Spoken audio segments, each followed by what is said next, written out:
بسم اللہ الرحمن الرحیم۔ بسم اللہ الرحمن الرحیم۔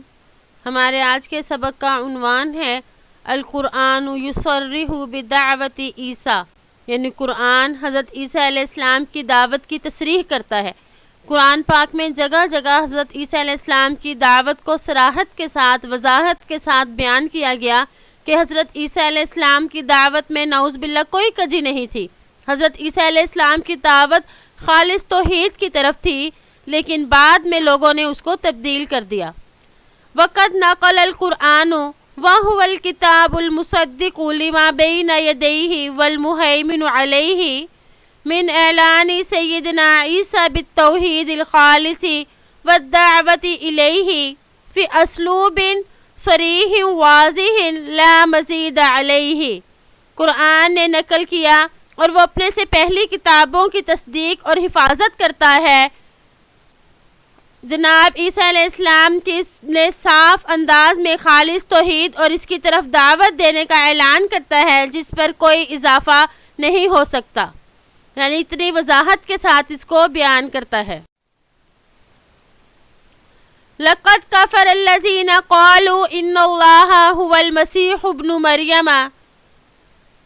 تحقیق کفر کیا ان لوگوں نے جنہوں نے کہا کہ بے شک اللہ وہ مسیح ابن مریم ہے۔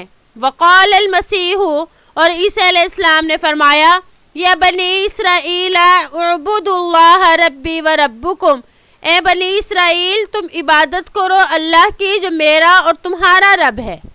انہ من یشرک باللہ فقد حرم اللہ علیہ الجنۃ ومأواہ النار وما للظالمین من انصار۔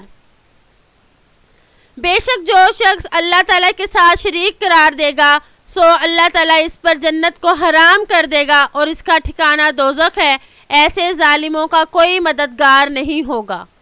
دیکھیں اس میں کتنی وضاحت کے ساتھ توحید کی طرف دعوت دی گئی۔ فرمایا کہ تمہارا رب ہے اور میرا رب ہے، یعنی اپنے بھی بتایا کہ میں بھی اللہ کی عبادت کرتا ہوں، میں عابد ہوں، وہ معبود ہے، وہ میرا رب ہے، مجھے پالنے والا ہے، میری تمام ضروریات کو پورا کرنے والا ہے، میں محتاج ہوں، وہ مجھے عطا کرنے والا ہے۔ تو اس میں کس طرح سے بیان کیا کہ جو اللہ کے ساتھ شریک ٹھہرائے گا اللہ اس کے لیے جنت کو حرام اور جہنم اس کا ٹھکانہ بنائیں گے۔ تو حضرت عیسیٰ علیہ السلام کی دعوت میں کسی طرح کی کوئی کمی نہیں تھی۔ یہ ان لوگوں کی لا علمی کی وجہ سے یا ان کی کسی اور وجہ سے کہ گمراہ ہو گئے اور انہوں نے حضرت عیسیٰ علیہ السلام کی دعوت کو تبدیل کر دیا۔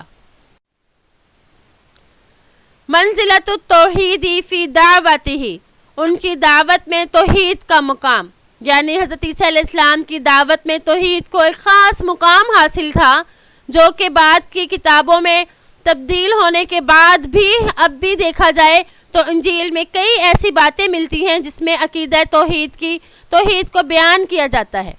وقال فی اسلوب جمیل بلیغ یتذوقہ کل من عرف منزلۃ التوحید وسیرۃ الانبیاء المرسلین، پیارے اور بلیغ انداز میں جو شخص توحید کے مقام اور نبیوں کی سیرت سے آگاہ ہو، وما تبع علیہ من معرفت اللہ تعالی والخضوع لہ والرہبۃ منہ، اور اس سے وہ لطف اندوز ہوتا ہے جو اللہ کی پہچان اور اس کے سامنے جھکنے اور اس سے ڈرنے کے لیے انہیں ڈھالا گیا۔ لن یستنکف المسیح ان یکون عبدا للہ، ہرگز نہیں آر سمجھتے عیسیٰ علیہ السلام کہ وہ ہیں اللہ کے بندے، ولا الملائکۃ المقربون، اور نہ مقرب فرشتے، ومن یستنکف عن عبادتہ ویستکبر فسیحشرہم الیہ جمیعا، اور جو تکبر کرے گا اور جو آر سمجھے گا اس کی عبادت سے اور تکبر کرے گا تو ان قریب ہم جمع کریں گے ان سب کو اکٹھے کر کے۔